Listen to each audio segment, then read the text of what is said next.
Bueno, en primer lugar, quisiera agradecer la oportunidad de presentar esta comunicación. Mi nombre es Cristina Iglesias y hoy hablaremos en esta presentación sobre Amalia Guglielminetti y la reescritura de la muerte femenina.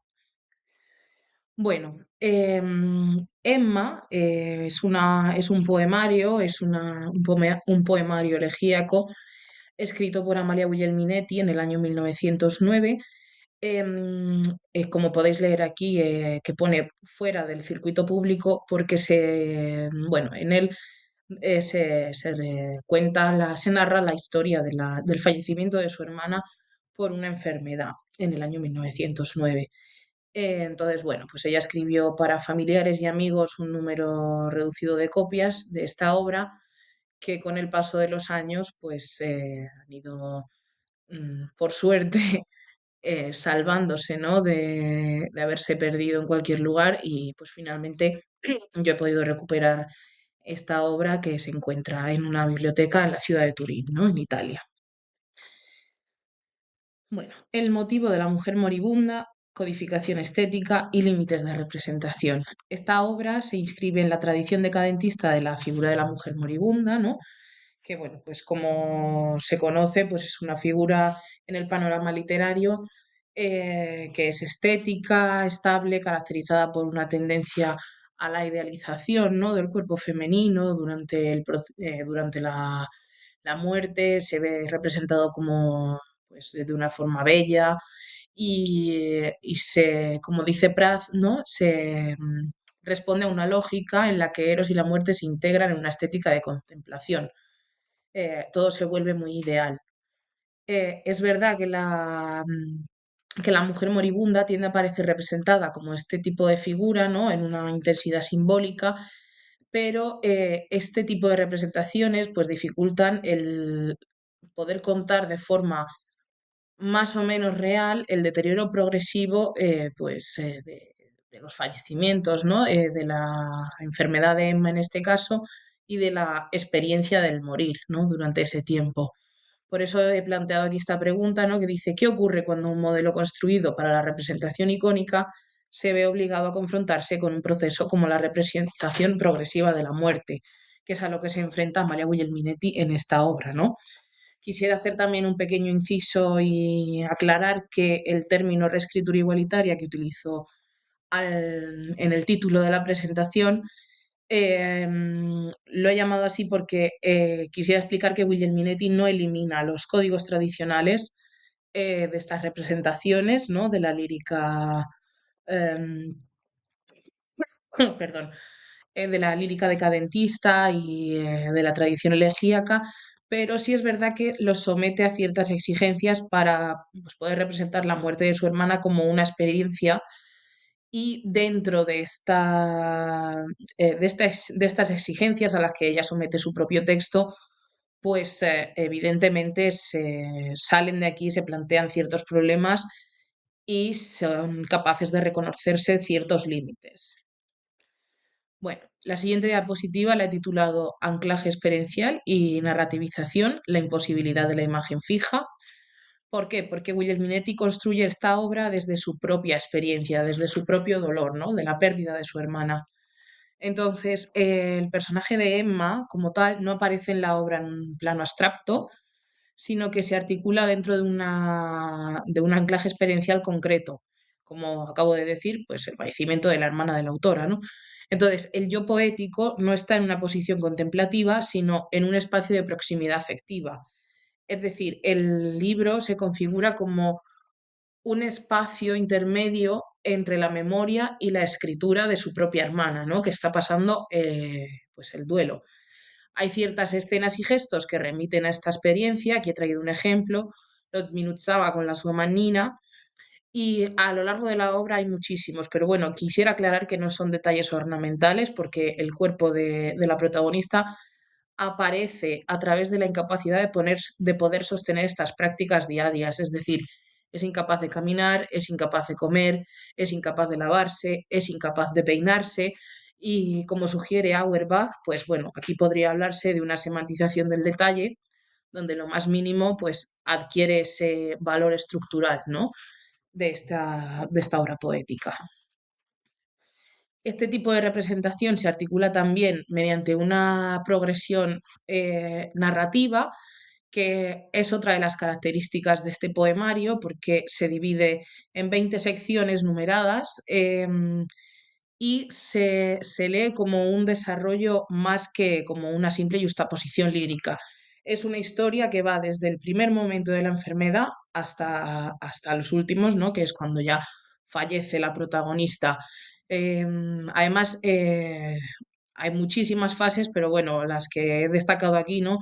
Que son diferentes, pues bueno, tras una aparente mejoría, ¿no? Dopo 5 settimane la febbre disparve, se produce una recaída, que Guglielminetti refleja como ma tradimento, un nuevo mal la prese, que a partir de aquí pues reactiva todo el proceso de la enfermedad y lo intensifica hasta su fallecimiento.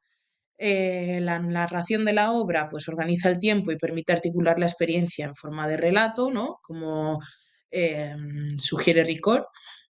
Y en Emma esto se traslada al ámbito poético porque genera una hibridación entre la lírica y la narratividad.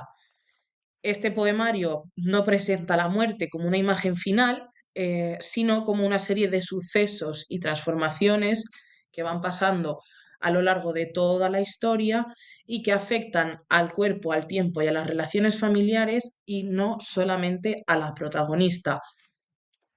¿Por qué digo esto? Porque, bueno, la enfermedad no se limita a ser tematizada, sino que se convierte en un eje a través del cual el texto explora los límites de la representación. Aparece como una realidad que es constantemente alterada, ¿no?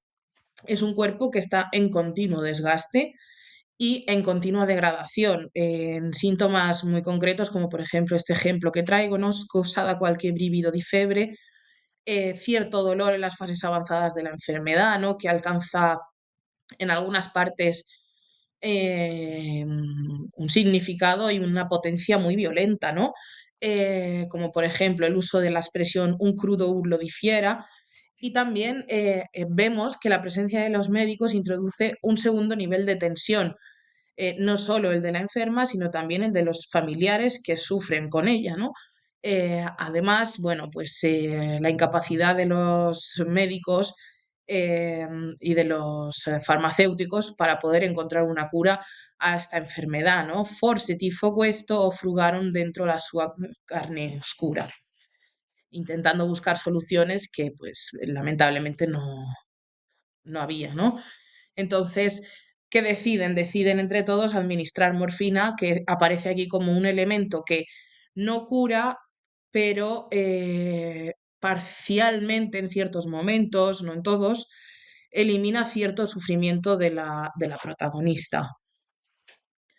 El espacio y la familiaridad, reorganización relacional del morir. ¿Por qué lo he titulado así? Pues porque el espacio donde se desarrolla esta obra poética es la casa familiar de los Guglielminetti, porque además este hogar se convierte en el lugar de la inscripción de la experiencia, es decir, Emma nace, crece y fallece dentro de esa misma casa. He de decir que fallece muy joven, con apenas 20 años. Y entonces, como dice Arendt, el ámbito doméstico se define como un espacio de la necesidad y de la vulnerabilidad, ¿no? Porque, bueno, la experiencia del morir no se articula en torno a un individuo aislado, sino que en torno a toda la red familiar, ¿no? A toda la comunidad que transita ese dolor con ella. Además, constantemente encontramos en la obra el uso del plural. Aquí traigo un ejemplo: noi intrecciamo intorno a lei le braccia, que deja ver, ¿no? Se refleja este duelo colectivo que atraviesa toda la familia y en la dimensión coral del duelo, ¿no? Risuonavan singhiozzi in ogni stanza, donde se ve, pues bueno, una transformación del motivo tradicional literario que tiende a aislar esta figura, ¿no? Y a simbolizarla y alzarla de una manera muy estereotipada, y no tanto como acompañada, ¿no? Por otra parte, Amalia Guglielminetti utiliza en la obra el uso de la terza rima dantesca, que más allá de reflejar, pues bueno, la notable destreza que tenía en la escritura, creo que en este poemario elegíaco le da la progresión del proceso narrativo necesaria porque refuerza esta idea del morir como un recorrido que se transita, sumado a las 20 secciones en las que se divide el poema, que deben leerse todas juntas porque de forma aislada no tienen sentido narrativo, que hago aquí este apunte. Y bueno, el uso de la terza rima se vuelve evidente en el poema, en el penúltimo poema, em, ya desde el principio, pero en la parte final adquiere como más intensidad, ¿no? Se vuelve más relevante y se nota mucho la necesidad de elegir esta estructura eh, porque se transita hacia la muerte. En los dos últimos poemas ese hilo está perfectamente reflejado, ¿no? Y aquí os traigo un pequeño ejemplo de la última parte. E l'ombra scese, ella non seppe come, si trovò ad un altro per la gran via oscura, sol rivestita di sue lunghe chiome. Y bueno, para concluir, pues bueno, hemos visto que Emma desplaza la representación de la muerte femenina hacia una configuración en la que el acto de morir pues no se produce de forma aislada, como vengo diciendo, ¿no? Se produce en un espacio conocido, vivido y en comunidad. Y pues bueno, el anclaje experiencial de la obra introduce la duración de la enfermedad, el cuerpo y la intervención médica generan estos desajustes con la tradición estética decadentista y el conjunto del texto pues reorganiza la experiencia en torno a la lógica del tránsito. Esto es todo y muchas gracias.